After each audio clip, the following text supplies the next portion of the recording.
channel, right channel, center.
VTuber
一問一答自己紹介 Yeah, and the tape's それじゃあ rolling. 行くよせーのお名前は Katt Phloxworthy. 呼び方は Just Cat is fine. あなたは何系 VTuber? Nerdy cat girl who features space 誕 flight. 生日は May 4th. 年齢は Older than Pneumatic. 性別は Transgender 身 female. 長は 4'11". 出身は Sacramento County. チャームポイントは Dialogue hair clip. 突然ですがモノマネどうぞ Yeah, what's up, Dad? 活動場所は Twitch, Twitter, YouTube. はじめの挨拶 Thank you for joining me. 終わりの挨拶 Bye. 推しマークは Not at present. 配信タグは Cat-like feed. ファンアートは Cat pics. ファンネームは Cat's apprentices. 好きな色は Iris Indigo. 好きなことは Vintage computers and 得意 video. なことは Technology. ここで一言愛の告白 I love you. 好きな食べ物は Ethnic foods. 好きな飲み物は Craft soda. 好きな漫画は Pizza 10. 好きなアニメは Planet. 好きなゲームは Left 4 Dead 2. 好きな音楽は Classic rock. 苦手なことは Human stupidity. 尊敬するのは Space fairy people. 叶えたい夢は ISS crew 最後にみん interview. なに一言どう Thanks ぞ so much for your support and a final status check. Go Atlas. Go Centaur. Go Katt Phlox. You have permission to launch. 3, 2, 1. RD-180 ignition. Booster ignition and liftoff of Atlas V and Centaur.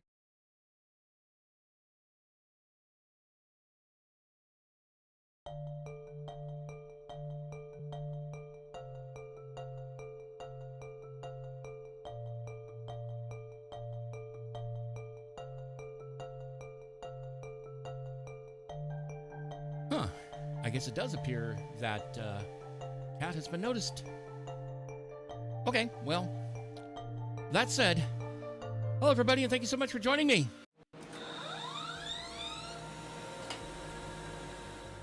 Hi everybody, Katt Phloxworthy here. We are actually doing we're actually going to try and cover the actual launch, although not in real time, unfortunately, because I just did not have the wherewithal to get everything up and running in order to do the actual stream going. So we're just going to go with the repeat instead. So hopefully that should be okay. Let me make a couple of adjustments or two for there. There we go. Oh, hang on.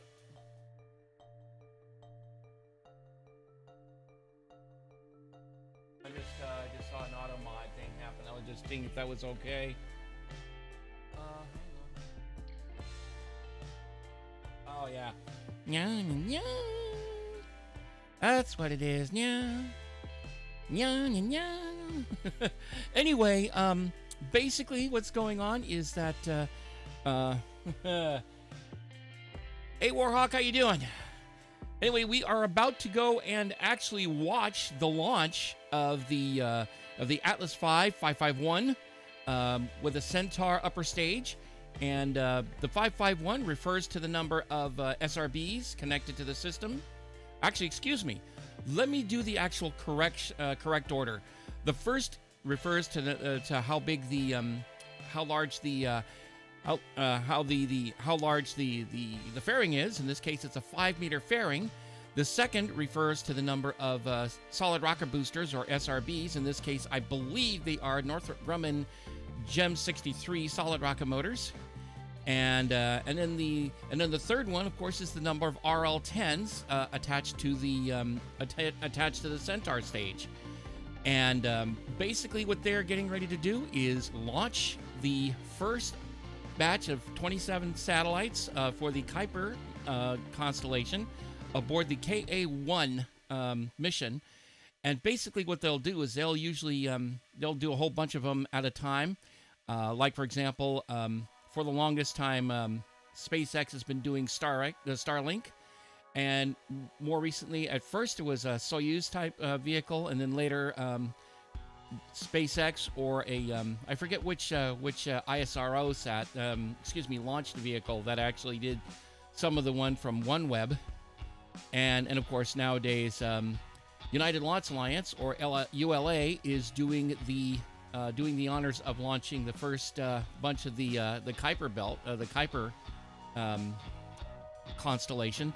Speaking of the Kuiper belt, that is in fact part of its name, and the other one is the Kuiper belt, which is actually it is the Kuiper belt. I'm sorry. What I was trying to say was the Kuiper.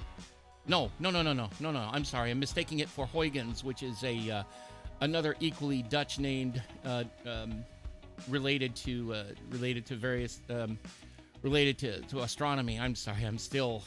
I'm still recovering, but anyway, basically Huygens is a space probe that launched. I think it was on not Cassini. It was one of those, but anyway, it goes down. It's on the Saturnian moon system, going down onto Titan.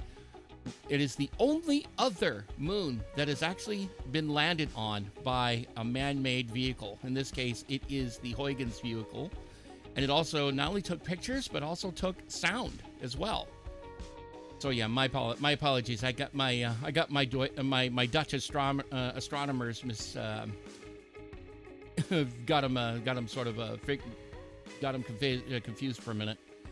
But anyway, and of course the difference. There is another difference between the 5-meter fairing versus the 4-meter fairing. Is that the 4-meter fairing can actually stay attached to the upper stage up through to staging. You cannot do that with the 5-meter fairing. They actually have to jettison the fairing first, then stage.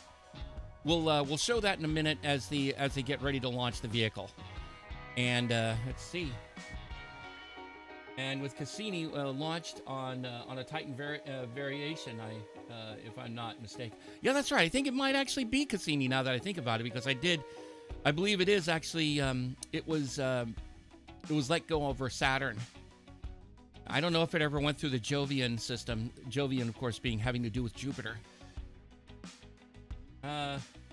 Your brain went down a Dutch angle, trying to think of them. Yeah, exactly, or something like that. Anyway. So anyway, I'm going to get ready to start rolling the video. This happened right around the actual T0 was right around. If everything, if they didn't do any delays, it would have taken right off at the beginning of the launch window at 4 p.m. Pacific, 7 p.m. Eastern, and I believe that is going to be 7 p.m. 9 It's probably just after. It's just before. It's right around 2300 hours UTC. So anyway, we're gonna go ahead. I'm gonna go ahead and start rolling, and then we'll go ahead and catch the video momentarily. Let me double check, make sure that everything is good to go. I believe I saw it. I saw the video earlier. I'm just getting ready to roll that, and then switch over to program A as soon as it comes up. Standing by. Oops, there we go. Let's do that now. Here we go. About to come up.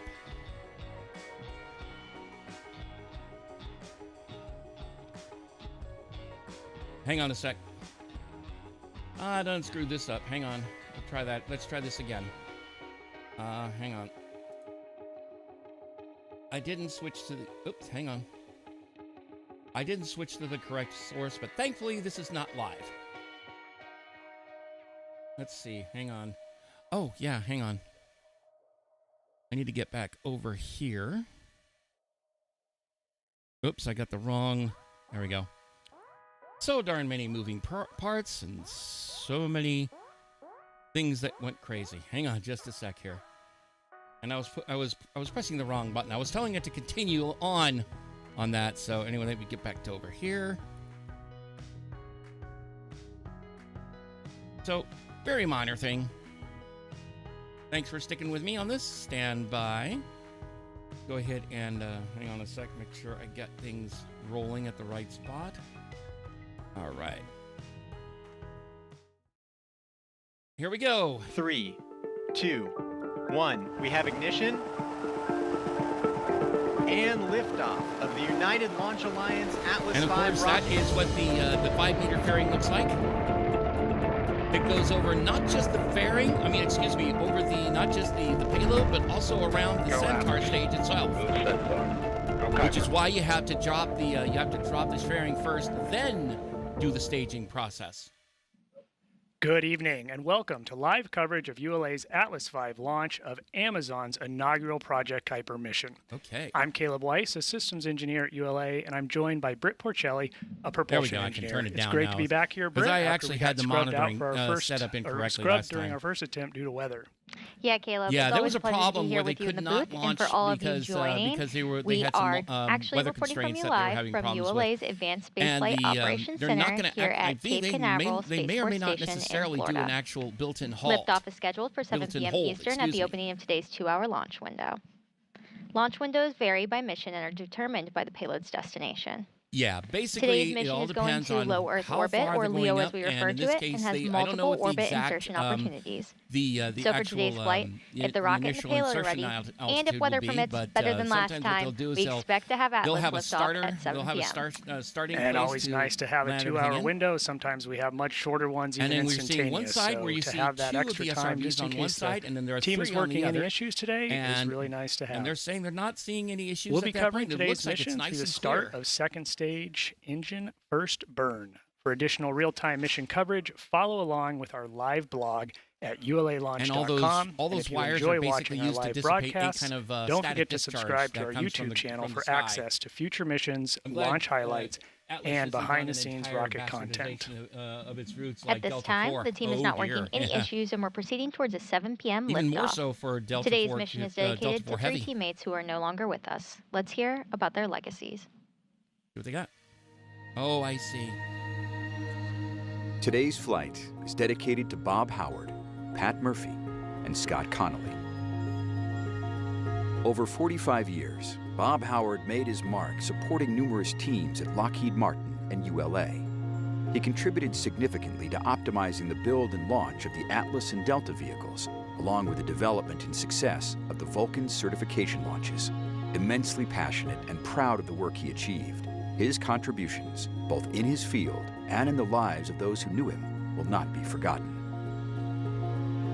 We also remember Pat Murphy, a dedicated launch operations system test engineer at ULA, whose 35-year career was defined by professionalism, a dedication to his customers, and kindness to all he encountered.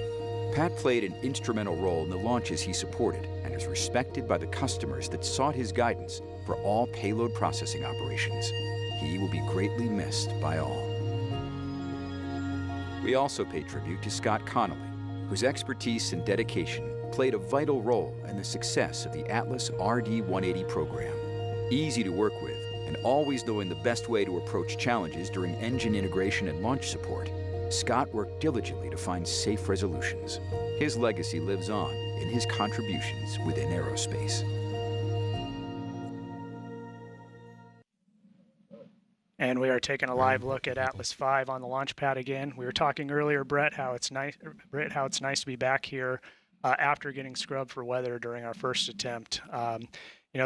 We were scrubbed out for cumulus clouds, but those weather rules are just as important as any other flight rule. There were So issues with we got to weather take them seriously. right around the point. But weather's looking a lot better today. basically and glad to be back here, ready to get there this were mission launched. cumulus Yeah, and that's just one of the cloud rule perks issues. of launching off the Basically, coast of Cape it Canaveral. could So you can have actually beautiful caused, weather all day long, and anvil in an heads instant top. it can turn to a heavy And if they rainstorm had any coming in the breaks in there, afternoon. they And could have so possibly our launched team in just there, has but to it be never really poised worked and out ready well. for any time that there's And a there scrub are or the any other time three that the clouds open SRBs, up and let us and we're have an seeing optimal liquid launch window. oxygen And this was venting even off, more as it's, unusual as in that it's- we as it's had boiling kind of a off. longer They time in always between top attempts. up Normally the, we can turn LH, around and LO2 launch on again there the to next keep it day, up, but and in this that's- case, even though the launch vehicle and the payload were both ready to go and have Everything been the looks whole good. time. The first We stage, needed which to is just the give a Atlas, little bit of time the for some Atlas 5, conflicts to work out on the range, and filled we're back with, here today, ready RP1, to go. which is a And very we're highly actually coming up refined, on a planned form hold, of kerosene, which means that as the and launch using, team and the launch liquid clock are oxygen getting as its closer to oxidizer. liftoff, the The clock second will la- pause the for second short stage periods of is time to the, allow the team the to Centaur resolve any stage, which issues that may uses, occur liquid in the hours hydrogen leading up to for its launch. fuel and liquid oxygen And if for you were its, listening in last time, you oxidizer. will probably be familiar with launch counts T-minus that 4 you might minutes and already hold. know. The L minus time refers They are to now the in the built-in actual hold time at T-minus launch. 4 minutes. And the T-minus time refers to the time printed on the countdown clock that reflects the hold and is paused for an exact And in amount this of time case, until the the hold is released. L minus time is going to And be by a building bit in this longer time, and we is give still ourselves running. a higher probability of an on-time liftoff. Today's countdown, which can be seen in the top left corner of your screen, uses the T-minus time. And that time stops at T-minus 4 minutes, which you can see we have entered the hold, and we are at T-minus 4 minutes and holding. And we are still taking that live look at Atlas V on the launch pad. And as the countdown continues, our team is taking the final steps in preparation for liftoff. So we're looking at the rocket. You see the first stage, also known as the rocket's booster stage, which is the large tank on the bottom. That is actually two tanks, one filled up with RP1 fuel and the other with liquid oxygen. Of course, those two mix in the combustion chamber inside the RD-180. They're burned, and that's what gives the rocket its thrust. The other interesting thing is that liquid oxygen on the outside, because it's so super cold, the outside of the tank frosts over, and that's why you see that bronze tank actually looking white after it's fueled. If you're also watching Atlas any of is the also equipped with the Centaur upper stage, which drives the payload Rocket during Lab, the second phase of its flight the to Rocket its Lab final orbital Electron, destination in space. normally the payload the fairing, stuff or that normally PLF, just completes the that is rocket and used, provides the aerodynamic shape that necessary runs, for the climb to space. And as you can see on the upper stage in the what's the word I'm trying to PLF, we'll see remember? the logos for Amazon, Atlas, expendably, ULA, as those well will as the actually American still flag. be black. So let's learn a And they little will bit more actually about how see ULA builds the all Atlas V a rocket. big, huge band of white on it, and that is basically frost. Engineered in Centennial, Colorado, ULA's Atlas V rocket is built in Decatur, Alabama, and launched from Cape Canaveral, Florida. Once the rocket is manufactured, it travels to Cape Canaveral on ULA's cargo ship, known as Rocket Ship. I like After that arriving name. in Florida, ULA's launch operations team And begins that is assembling the actually rocket. an engine with two nozzles, but one Stacking engine. begins with It has lifting two the combustion chambers, 107-foot but they Atlas use booster, one powered by an shared turbo pump. RD-180 engine, onto the mobile launch platform. It's not two For engines. Amazon missions, When you look at 5 Vulcan, on solid the other rocket hand, that is boosters are actually attached two to the separate sides of the engines. first In this stage case, two BE4, for additional thrust at that liftoff. uses liquid methane and liquid oxygen ULA's for fuel ultra-thin and stainless steel oxidizer, Centaur respectively. upper stage, powered by an RL-10 Now you see engine, how that looks? You is then see lifted the into position. where they have the clamshell Lastly, halves the payload of the fairing, containing the fairing. spacecraft, It's actually is lifted encapsulating, and like I mated to mentioned, the Atlas both V the rocket. Centaur upper stage as well as the actual payload Once itself, assembled, which means they countdown actually have to begins, remove moving the they rocket actually have from to- the vertical they have to integration cast off facility the to the launch pad. the fairing first The trip before to the pad actually is about before one-third actually of a doing mile. the staging stage. Throughout the 20-minute trip, a payload van leads the move, providing communication Bill with the Mayer, God, I spacecraft, love him. followed by God, I the love ground van providing Russian support to the military- rocket. Metallurgy, excuse me. The mobile and launch ro- platform rocket supplies engine. air Oh, yeah. conditioning, electrical, Because and propellant a lines lot to of the it, rocket. a lot of stuff has to really have to Trackmobiles at come the together rear just power right the in order cockpit, for using which includes an environmental control system providing air conditioning to the staged payload and combustion rocket, as well as a backup on generator. Excuse me, let me try that again. Oxygen Atlas rich. arrives at the pad for fueling and other final Damn it. preparations. Oxygen and once fueled, rich weighs staged nearly combustion 1.3 million for pounds the and stands for the pre-burner. 205 feet tall. Because otherwise it would be like if you were using a different phase where they were just venting the actual stuff out Today's the back. mission That is is just the considered, start of ULA that is launches to considered an deliver open Amazon's cycle. Kuiper This is satellites actually a to closed orbit. cycle. Let's learn more about Project Kuiper and what they've been doing to prepare for offering internet connectivity from space. And let's see what we It got. all starts with a countdown. But a countdown to what exactly?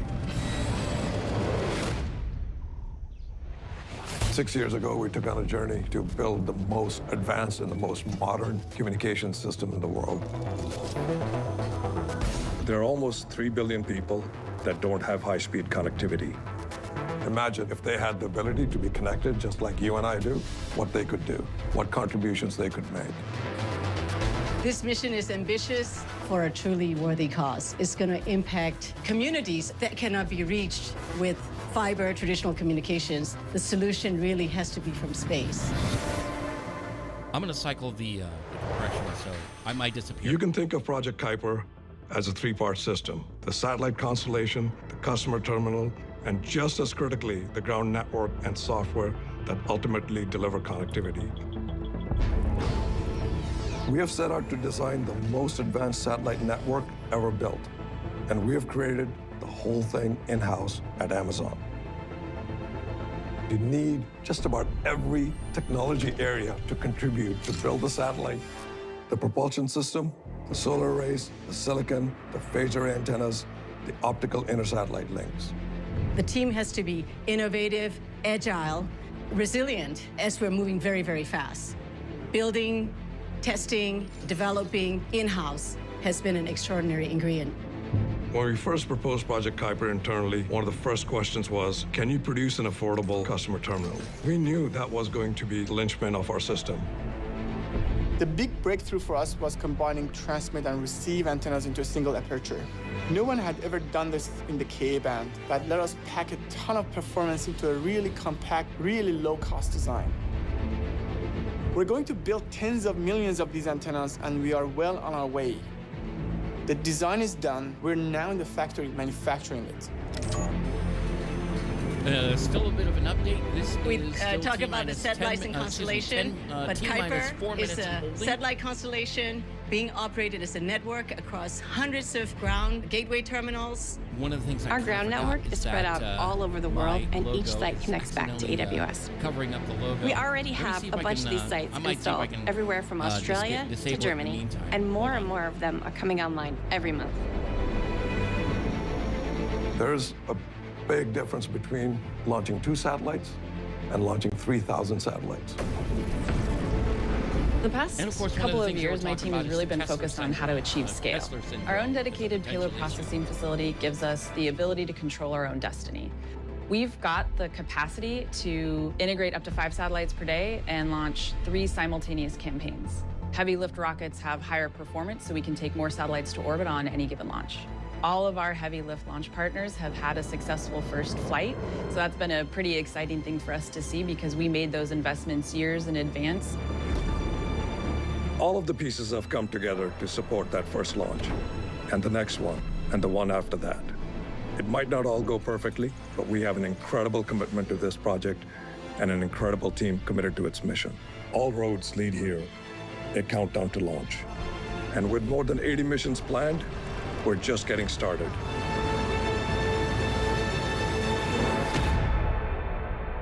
I'm in the process of locating that particular asset, so I can just mute. I can turn it off for the time. This is Atlas Mission Control at T-minus 4 minutes and holding.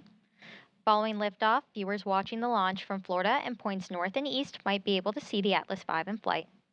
To get a closer look at this visibility map, check out at ULA Launch on social media. Very cool. Of course, everybody thinks of seeing a rocket launch right here close to the pad, but even those all up the east coast of the United States will be able to see that light streak across the sky with an evening launch like we have tonight. Taking another look at the launch pad, all 27 of those Kuiper satellites tucked nicely in the 77-foot payload fairing there of our Atlas V rocket. And this Atlas V rocket is actually our 551 configuration, so it's a 5-meter payload fairing with 5 SRBs, and that's going to bring a lot of power and a lot of thrust to the rocket, allowing it to exit Earth's atmosphere and get to our orbital insertion in our low Earth orbit destination. That's right, with all 5 solids and the RD-180, 2.7 million pounds of thrust at liftoff for this largest Atlas V configuration that we fly today, maximizing the payload capacity to get as many satellites on orbit as we can tonight. So pretty excited to see this. As we get closer to the opening of our launch window, let's have a look at the weather forecast the launch team just received from Space Launch Delta 45 Weather Officer Brian Belson. Yes, Brian is not on with us tonight on another assignment, but he did hand us the forecast. We do have a probability of violating launch constraints between 25 and 35%. It actually starts out lower at the beginning of the window, and then at the 20% and increases up to 35% as we make our way through the window. Ground winds are 17 knots out of the east and temperature is 73 degrees. Primary concern for launch today is cumulus clouds, anvil clouds, and surface electric fields. So we are watching the weather very closely as we always do. As we mentioned earlier, those weather rules are just as important as any other flight rule, but this weather today looks much better than our first attempt. That's right, Caleb. And these weather rules are designed to keep the vehicle safe from wind, lightning, and other potential weather risks. And we mentioned earlier about measuring the surface electricity, and that's basically the smarter way for saying that we are watching the lightning and the potential for it to be in this area. One thing that we always notice here when you get a live look at Atlas on the pad is that you have 4 lightning towers situated around Atlas. And so that basically is there as a mitigation strategy. If there is lightning in the area, it's supposed to conduct through the towers instead of hitting our rocket and our very precious payload. Very good. And you can get a better view of the clearer skies that we have. Still some clouds in the area, but still proceeding toward launch with acceptable weather right now. Like I mentioned earlier, those ignition enabled. Hold on.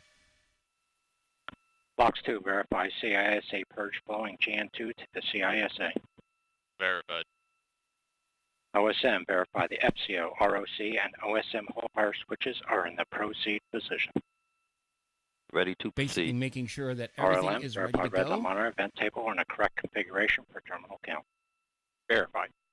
RC, verify solar radiation acceptable for launch. Verified. Launch on time, verified. Roger. LC, switch to the ready position.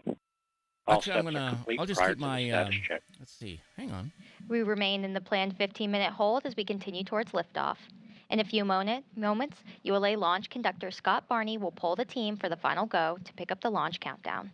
They're about to The launch show, they're going to check coordinator to see which conducts the which launch states, team during which items countdown are similar ready to how a go, symphony conductor is and coordinating an which orchestra. Which items have 28 issues or be engineers are considered pulled to confirm the rocket is ready no to go. proceed. This is the final status check for all Atlas vehicle systems, ground systems, and the payload, as well as the U.S. Space Force Eastern Range. Let's listen in as he performs the poll. L-8 minutes. We're about another 4 minutes until they pick up the count. They're about to verify all systems, personnel, the payload, and the range are all ready for go.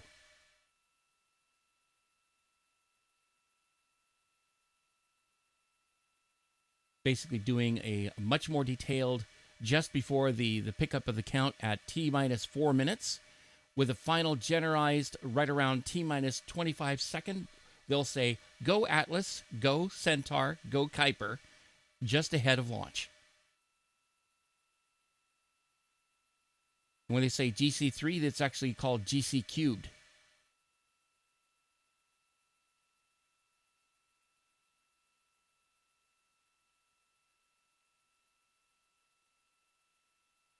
L-7 minutes.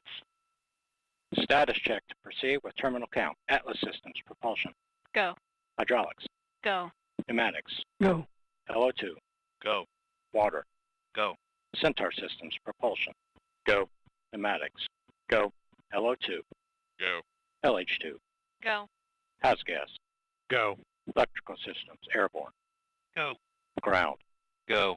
Facility. Go. RFFTS. Go. Flight control. Go.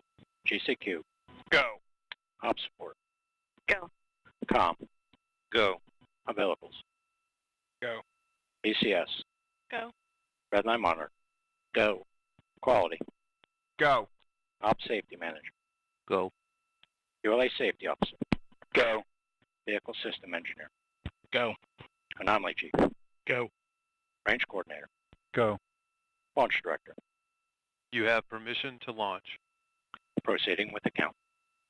ALC, verify T0 is set for 23:01 Zulu.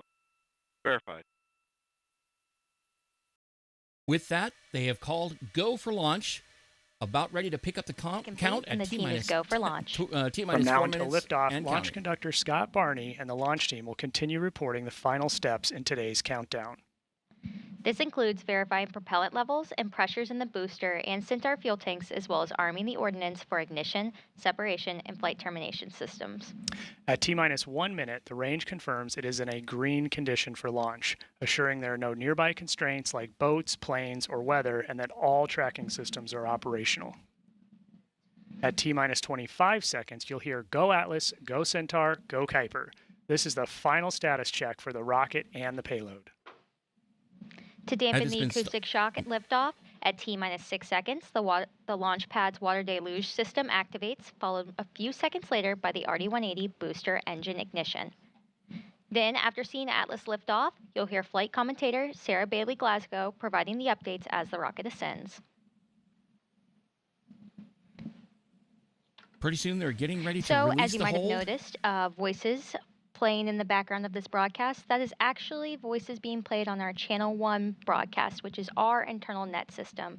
So hearing that provides a unique commentary that you normally don't see in this industry, and it kind of gives you a feel of what our exact engineers feel when they are sitting on console here. So we are listening to that together live.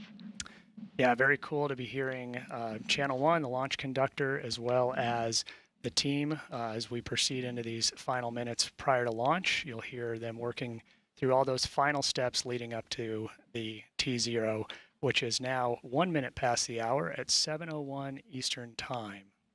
Yeah, and thinking about how big this moment is and how excited we are to partner with Amazon, that is about to bring a constellation that's basically going to change the world in terms of internet connectivity.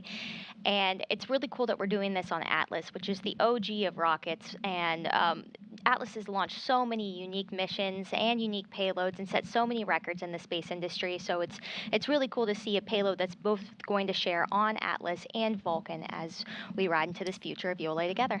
Really is cool to launch this new era, and we were so excited about talking about Atlas. We went right past the T-minus 4 hold release, so you can see that hold is released and the clock is counting. We are at just about T-minus 3 minutes and 18 seconds. T-minus 3 minutes and counting.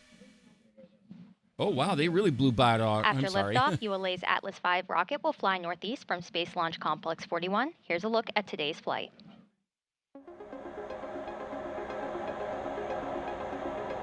Following final confirmation of rocket readiness, the RD-180 engine and 5 GEM 63 solid rocket boosters ignite. So it is the GEM 63, 2 million pounds of thrust, lifting ULA's Atlas V rocket away from the pad. Shortly after liftoff, the rocket begins a pitch over to attain the proper flight path, while minimizing the dynamic pressure it experiences during flight. Atlas then reaches Mach 1, the speed of sound. The addition of 5 solid rocket boosters, or SRBs, precisely augment the liftoff thrust of the Atlas V, giving it the power to deliver the payload to orbit. With their propellant expired approximately 96 seconds into ascent, the SRBs burn out, followed by jettison. Atlas's guidance system then begins steering towards the precise target in space. Amazon's Kuiper satellites are encapsulated inside a 5-meter diameter payload fairing, which provides protection to the spacecraft during ascent. After crossing the Kármán line, entering space, 2 minutes and counting. The payload fairing is jettisoned.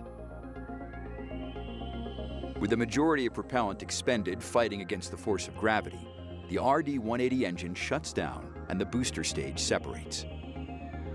The rocket then begins second stage flight, weighing less than 7% of what it did at liftoff. ULA's high-performance Centaur, with its RL-10 engine, ignites, powering the upper stage and spacecraft into a circular low Earth orbit. Everything is good to go. The first burn comes to an end with engine shutdown, followed by Centaur orienting into the proper position to release Amazon's Project Kuiper satellites to begin building their low Earth orbit satellite broadband network. Coming up on T-minus 1 For those of you just joining us, I'm Caleb Weiss here with Britt Porcelli for today's live coverage of ULA's Atlas V launch of Amazon's Project Kuiper satellites.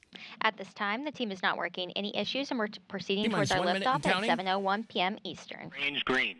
And we just came inside T-minus 1 minute. And we're coming up on the next milestone, which is T-minus 25 seconds, where they call Go Atlas, Go Centaur, Go Kuiper. 40.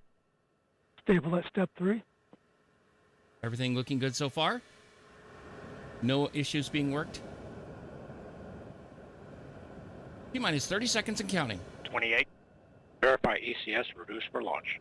Verify. T-minus 25 seconds. Status check. Go Atlas. Go Centaur. Go KA-01. There are the calls. All of them are go for launch. T-minus 10, 9, 8, 7, 6, 5, 4, 3. We have ignition. 2, 1. RD-180 ignition. 5 good SRB. Booster ignition and liftoff of Atlas V and Centaur carrying the Kuiper KA-01 mission, building up the new, building Amazon's new, and the vehicle has and we've completed our pitch program. Has left the tower. Engine operating parameters continue to look good. They're going down range. They're pitching down range to place it above water in the event of an abort scenario, and they're about to enter Mach 1 before too long. Mach 1, Atlas V is now supersonic. They just called Mach 1, and they will be entering the area of maximum aerodynamic pressure, or max Q, right around T plus 50 seconds. Throttling back up. You are hearing the RD-180 is fully throttled up. Launch vehicle ascent data.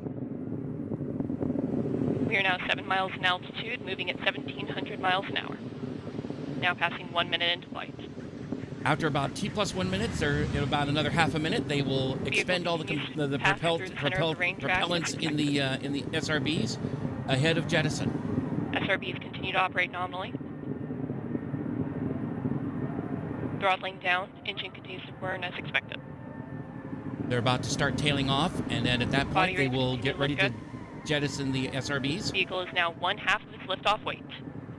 They're getting ready max Q, passing through maximum dynamic pressure. Now they're going through max Q, maximum aerodynamic pressure. SRB burnout. And we have good indication of SRB burnout. 10 seconds from SRB jettison. Throttling back up. All of them have burned out, and they're getting ready to jettison all the solid rocket boosters. There they go. We have good indication of jettison of all 5 SRBs have now been separated. And they have about another 2.5 minutes worth of time left in the burn. Of the solid rocket booster jettison. These additional motors augmented the thrust at liftoff to give Atlas rocket an extra boost to reach its circular low Earth orbit destination.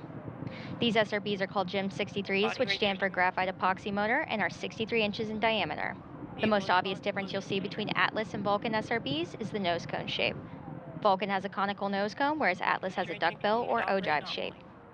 We're coming up here on our next mission event, jettison of the payload fairing. Let's listen in to Sarah. And they have to do that first in order to actually separate the stages between when they separate the Centaur and ignite the RL-10. Right at the point where they call BECO, or booster engine cutoff. And we are now holding acceleration at 2.5 Gs in preparation for payload fairing jettison. And we have activated the Centaur reaction control system. Pretty soon they're going to start chilling the main engine. They're going to chill the RL-10 just ahead of ignition. Liftoff weight. Just imagine. Right now they're doing most of that straight up, and as soon as the Centaur does its stuff, they're calling payload J. In fact, there they goes. There are the two. Engine continues to operate as expected. There goes the commentator Sarah Bailey Glasgow just called out confirmation of payload fairing jettison. Now they're on an animation. They're getting ready to protects the spacecraft as it pushes through the harshest parts of the atmosphere. Next, we'll hear call-outs for cutoff of the Atlas first stage engine and they're about to cut off the first stage engine, the ULA RD-180, which is actually, like I said, is actually one engine despite having 2 engine bells. Getting above the Kármán line and into space. The Centaur Kármán line stage, is defined as 100 kilometers, is what I should have said in the previous one when I said 100 miles, when in fact it should be 100 kilometers, or about 67 miles above. Look good.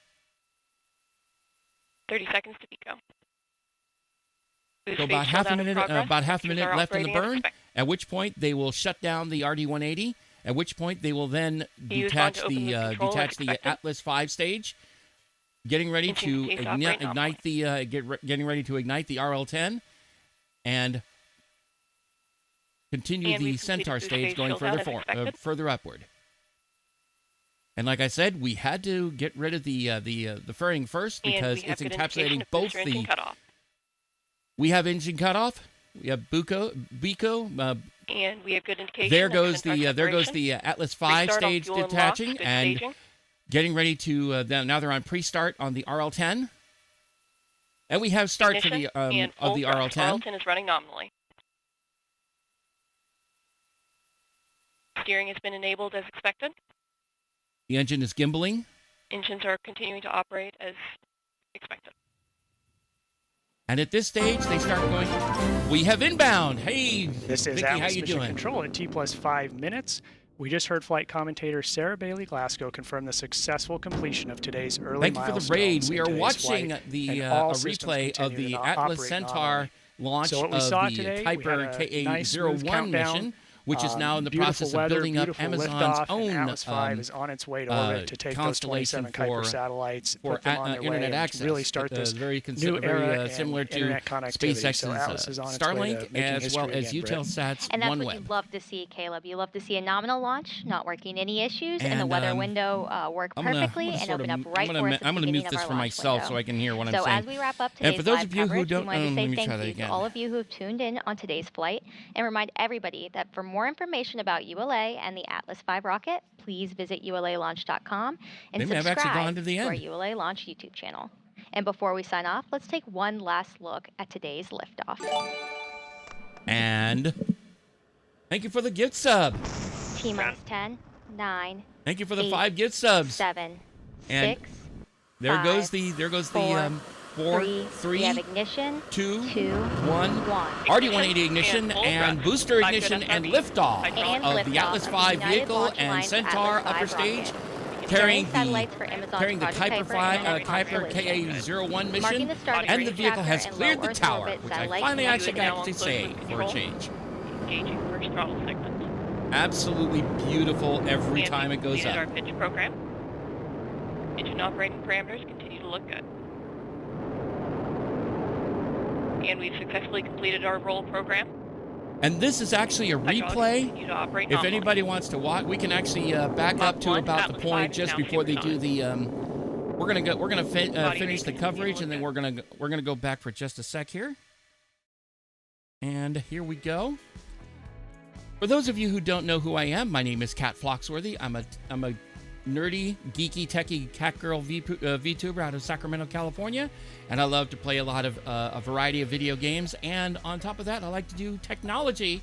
And thank you so much for the hype train. Oh my goodness. Oh my gosh. Oh my.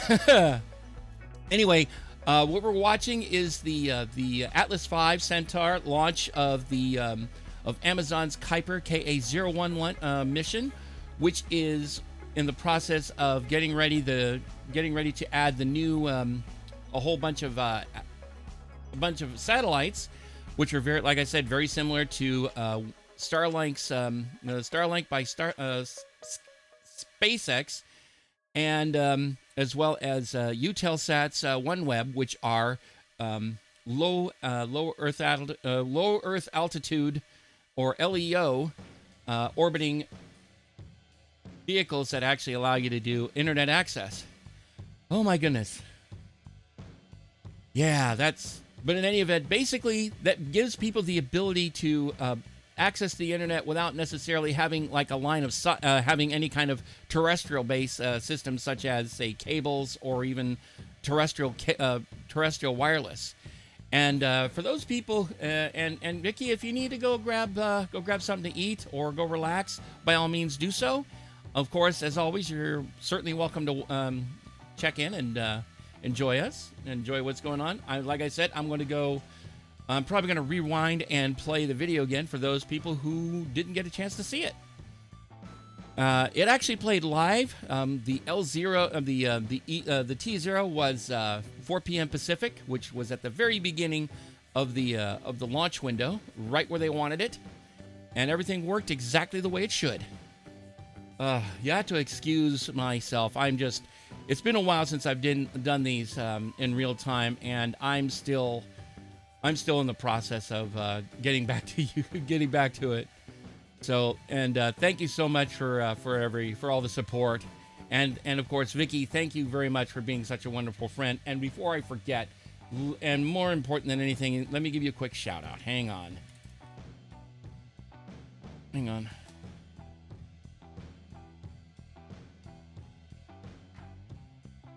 And most recently, you did Yakuza 5 Remastered. And of course, I think a lot of the other ones have been remastered, haven't they? And of course, one of the ones that got very heavily played, of course, being Yakuza 0. And of course, like I like to call it, the Baka Mitai karaoke simulator. So I'm going to go back and rewind the video on that. Hang on just a sec here. If I can remember what I did with that. There it is. I need to get to my video. I need to get my...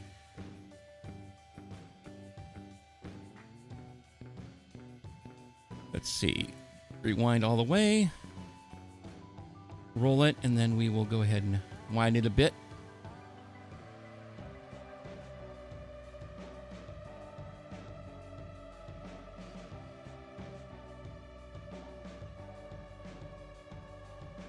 So we're gonna wind this out, and then we can play it. We're gonna start from the start from the point where they go ahead and get ready to pick up the count at T-4 minutes, which is roughly L-6 minutes. Ow! Ow! Ow! Ow! Ow! Ow! Ow! Ow! Yo, that kind of hurt. I don't know if the audio is sending anything out there, but that's something I'll have to fix. And thank you so much for the hype train. I appreciate it. Oh my goodness. Oh my. I'm back. I had to get water. Always good thing. Let me get up to... Let me wind this up a bit. And what they usually do is they start, when they start the stuff, they start all the way up to about, they come to about T-4 minutes and holding, and a planned hold, just to make sure everything is working, everything like they should. And once everything is, and wow, nice. Oh my, I'm absolutely pleased. Thank you so much. I really appreciate all the help and all the support. Oh my goodness, especially over the last about almost a week and almost 2 weeks. It's been oh my. Ooh, hang on a sec. Oh, let me get that ready. I'll pause that in a sec here. See, where are they in the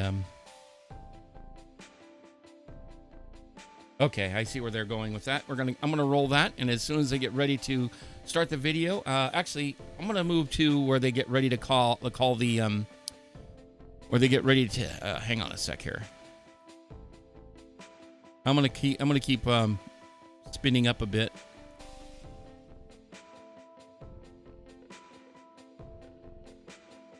There we go. I'm just muting that so I can. But in any event, thank you so much for taking your time out to enjoy some video. If anybody wants to watch, we can go ahead and watch it again. We'll do everything from the start again, from the point where they get ready to start getting ready to do the launch, and then at that point we will go ahead and right now they're according to the video I'm seeing here is that they're in the they're coming up on the release of the hold at T-4 minutes. Well, actually, they're getting ready to enter into the planned hold. And one thing they were saying earlier, they have two different counters. One is the T- mark, which is the point where they get ready to announce the launch, the actual time, getting ready to launch. And then the L sequence is the actual count. And that keeps running even during the actual planned hold.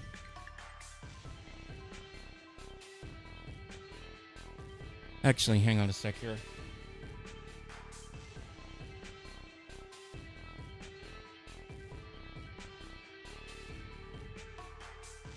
Actually, let me try something here. That's not what I wanted.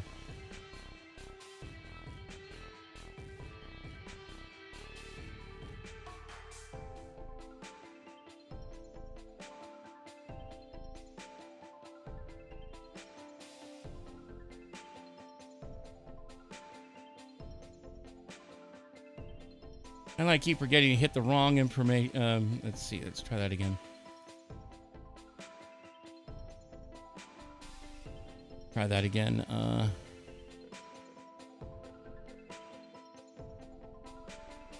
I need to go a little further than that. It was rather interesting seeing that. Oh my goodness. They're saying, oh, there's so much secret stuff. So I had to blur it all out. Okay, I'm going to go ahead and I'm actually getting a little closer where they are. Oh, here we go. We're going to go ahead and start that just before they get ready to start, just before they start the releasing of the hold. So let's go ahead and head over here. Hang on just a sec here. Let me try that again. Sorry about moving that out of the way. Ready position. All steps are complete prior to the status check. We remain in the planned 15-minute hold as we continue towards liftoff. In a few Okay, so that's how long the hold ULA was, launch about conductor 15 Scott Barney minutes. will pull the team for the final go to pick up the launch countdown. The launch coordinator conducts the launch team during countdown similar to how a symphony conductor is coordinating an orchestra. 28 engineers are pulled to confirm the rocket is ready to proceed. This is the final status check for all Atlas vehicle systems, ground systems, and the payload, as well as the U.S. Space Force Eastern Range. Let's listen in as he performs the poll. Okay, go, no go poll Oh, is minus 8 coming minutes. shortly. During which point they see that systems, the vehicle, the range, as well as the payload are good to go and go for launch.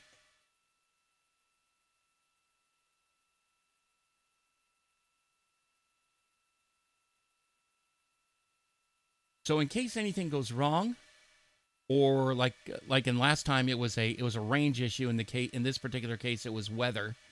Although sometimes if something goes into the range like a boat or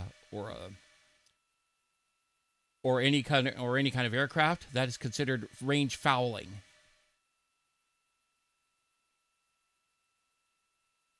And they're about to start the go no go poll momentarily. Once everything's been able to clear, they can then release the hold. At that point, they will go ahead and launch. 7 minutes. Status check to proceed with terminal count. Atlas systems, propulsion. Go. Hydraulics. Go. Pneumatics. Go. LO2. Go. Water. Go. Centaur systems, propulsion. Go. Pneumatics. Go. LO2. Go. LH2. Go. House gas. Go. Electrical systems, airborne. Go. Ground. Go. Facility. Go. RFFTS. Go. Flight control. Go. GCQ. Go. Op support. Go. Com. Go. Availables. Go. BCS. Go. Redline monitor. Go. Quality. Go. Op safety manager. Go. ULA safety officer. Go. Vehicle system engineer. Go. Anomaly chief. Go. Range coordinator. Go. Launch director. You have permission to launch. Proceeding with the count. ALC, verify T0 is set for 2301 Zulu. Verified. And with that count, and with that call, And the team is go for launch. From now until liftoff, launch conductor Scott Barney and the launch team will continue reporting the final steps in today's countdown. This includes verifying propellant levels and pressures in the booster and Centaur fuel tanks, as well as arming the ordnance for ignition, separation, and flight termination systems. At T-minus 1 minute, the range confirms it is in a green condition for launch, assuring there are no nearby constraints like boats, planes, or weather, and that all tracking systems are operational. At T-minus 25 seconds, you'll hear Go Atlas, Go Centaur, Go Kuiper. This is the final status check for the rocket and the payload. To dampen the acoustic shock at liftoff, at T-minus 6 seconds, the launch pad's water deluge system activates, followed a few seconds later by the RD-180 booster engine ignition. Then, after seeing Atlas liftoff, you'll hear flight commentator Sarah Bailey Glasgow providing the updates as the rocket ascends. At this point, they're getting ready so, to as you might have noticed, cut the voices sequencer to playing in the start background at of this broadcast, that is T-minus actually four voices se- being 4 played on our minutes and Channel counting. 1 broadcast, which is our internal net system. So hearing that provides a unique commentary that you normally don't see in this industry, and it kind of gives you a feel of what our exact engineers feel when they are sitting on console here. So we are listening to that together live. Yeah, very cool to be hearing Channel 1, the launch conductor, as well as the team as we proceed into these final minutes prior to launch. You'll hear them working through all those final steps leading up to the T0, which is now 1 minute past the hour at 7:01 Eastern They've time. already gone. Oh, yeah, jeez, and I missed thinking it about again. how big this moment is and how Here we go. excited It's we are to T-minus partner with 3 minutes Amazon, 59 seconds that and is counting, about to bring a according to the constellation video that's playback. basically going to change the world in terms of internet connectivity. And it's really cool that we're doing this on Atlas, which is the OG of rockets. And I turned it down Atlas so I has could hear a launched little so bit many more. I unique should. I missions wish and I unique really need to payloads do a and little set bit so many more records in the to space sort of turn industry. things So down so you it's guys really can cool hear to a see little a bit more payload from that's me, both going to especially share with the on second Atlas playback and now. Vulcan as we ride into this future of ULA together. They've Really already is released cool the to whole launch this new era, and we T-minus were 3 so minutes, 30 excited about seconds, talking about Atlas. according We to the went the right playback. past the T-4 hold release, so you And like can they were see saying, that right at hold around is T-minus released and 1 the minute clock and is counting, counting. they We're will at, check just the, about they will T-minus verify 3 the minutes range and 18 status seconds. and everything is, if it's working, everything is where everything After is. If liftoff, everything is ULA's as it Atlas should, 5 rocket will they'll fly say northeast from range Space Launch green. Complex 41. Here's a And look like at for today's example, flight. if something happens to be in the wrong spot at the same time, or if the weather is wrong, they will say Following final confirmation they'll of say rocket range readiness, red. the RD-180 engine and 5 Gen And the 63 RD-180 solid is rocket a boosters Russian ignite engine, to and the produce more RD than stands 2 for million pounds of Raketny thrust, Dvigatelь, lifting ULA's which is Atlas V which is rocket Russian away from the for, pad. quite simply, Russian. Shortly after liftoff, rocket engine. rocket begins a pitchover to And attain it's the based proper on the flight path while minimizing the 170, dynamic which is pressure actually a experiences during 4-chambered flight. engine. Atlas then reaches Whereas Mach the 1, RD-180 speed uses of 2 sound. chambers, and both The of them addition of 5 share the solid fact rocket that they use boosters, or SRBs, one precisely augment the turbo liftoff pump, thrust and being of the Atlas essentially V, one engine. giving it the power to deliver the payload The to orbit. RD-170 With was their propellant actually expired the approximately engine that 96 seconds into boosts ascent. the Zenith SRBs booster, burn out, which either followed by works on its jettison. own to Atlas's launch guidance system then satellite begins loads, steering towards the precise or target in if space. or if it's part of the Amazon's the Kuiper Energia satellites booster, are encapsulated it can, inside a it 5-meter was used diameter to do payload the fairing, Polyus mission, which provides the protection to the ill-fated Polyus spacecraft mission. during ascent. Energia worked After just crossing fine. the Kármán Polyus, line, no. entering space, the payload fairing is jettisoned. And of course, With the the one that majority is of probably propellants best known expended for, of course, fighting is against the the force of Buran, gravity, the RD-180 engine Soviet shuts down, space shuttle. and the booster stage separates. The rocket then begins T-minus second 1 stage minute, flight, 45 seconds. weighing less than 7% of what it did at liftoff. ULA's Remember, most of the high-performance propellant Centaur that's on with the, its is in RL-10 that, engine on the ignites, mainly is going to be in powering the the upper Atlas, stage mainly and to get it spacecraft off the into a ground. circular low And Earth orbit. after about when it hits The to first about right burn around comes the to an end the with just, engine just shutdown, just followed south by of, Centaur just at, or orienting just into the above proper position the to release Kármán Amazon's line, which is Project 100 Kuiper kilometers. satellites to They will begin actually building go the ahead low and Earth orbit satellite broadband network. They will shed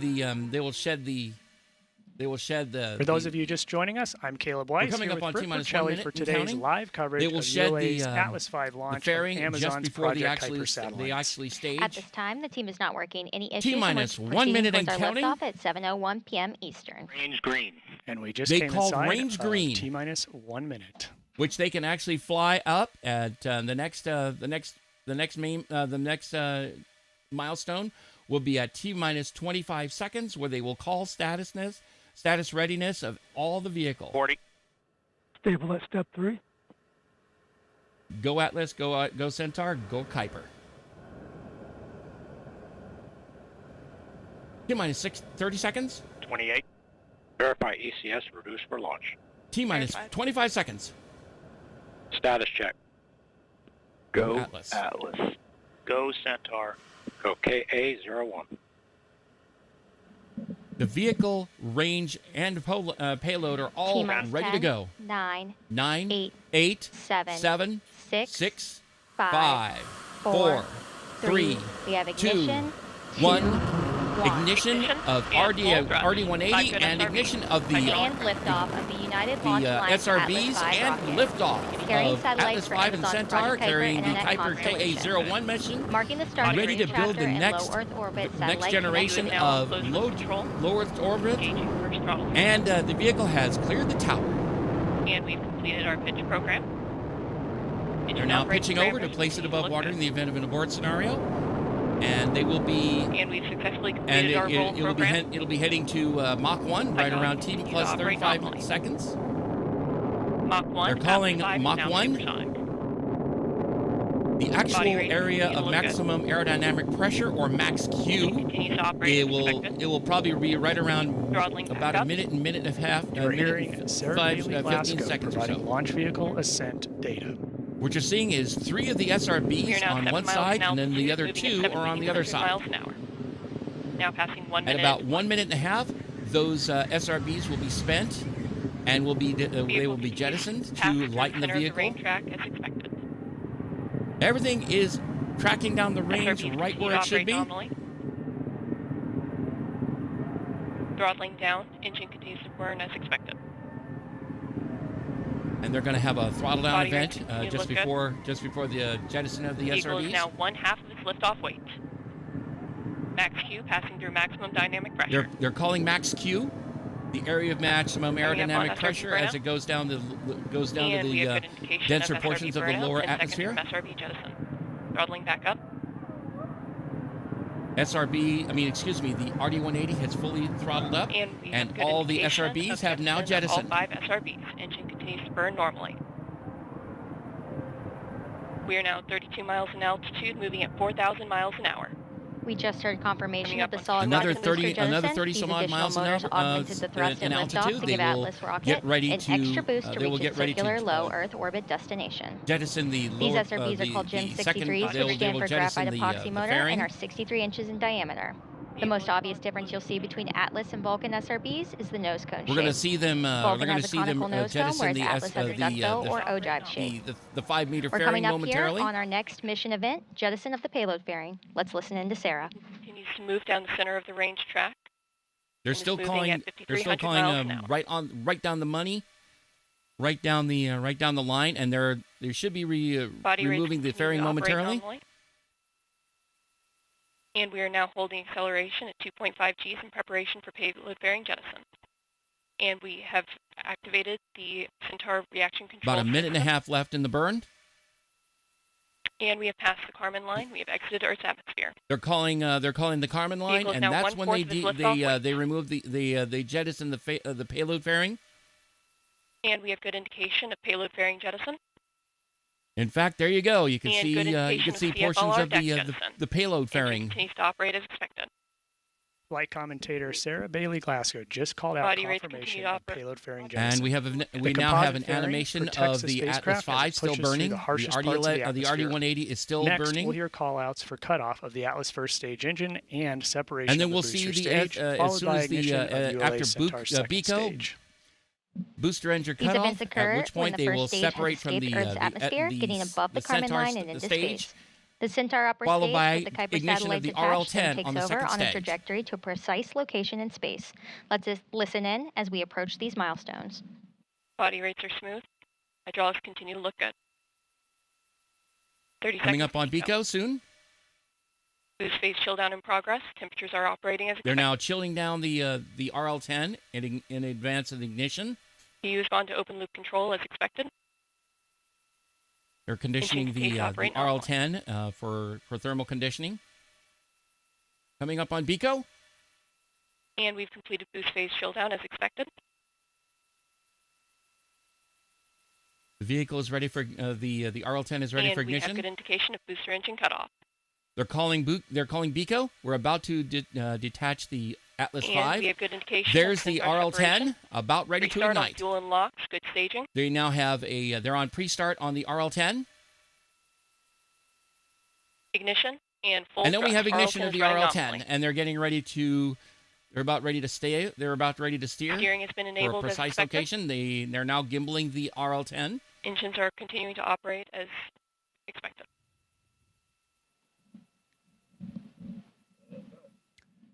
This is Atlas Mission Control at T+5 minutes. We just heard flight commentator Sarah Bailey Glasgow confirm the successful completion of today's early milestones. Okay, we're going to go ahead and call it the end of that particular phase. I'm going to mute that as well. So in any event, thank you so much for dealing with me for this particular part here, because especially now that I'm trying to get back to calling all the space flight that I've always loved so much.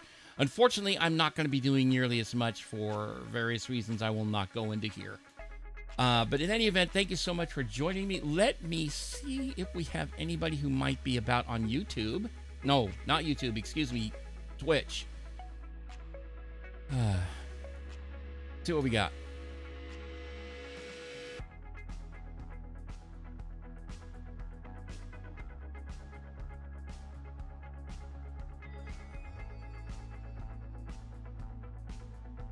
All right.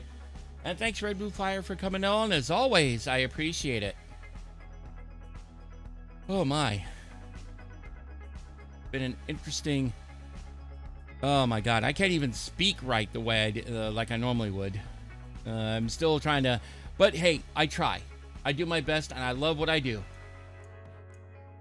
And thank you guys for coming in, and I really appreciate you guys hanging in and enjoying all the extra stuff going on.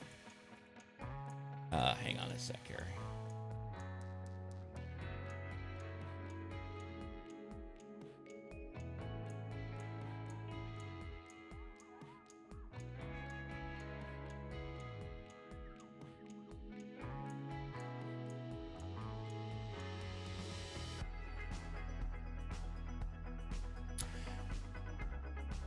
Actually, I'm